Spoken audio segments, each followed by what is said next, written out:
Arrived last evening in Grane Prairie, ready for day 2 to go to Fort Nelson.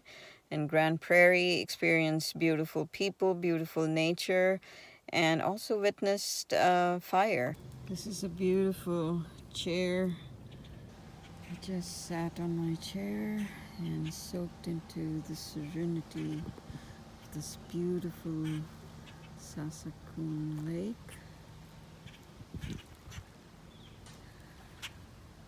About 20 minutes drive from Grane Prairie. Just gorgeous. Just met a lady who is active on the lake.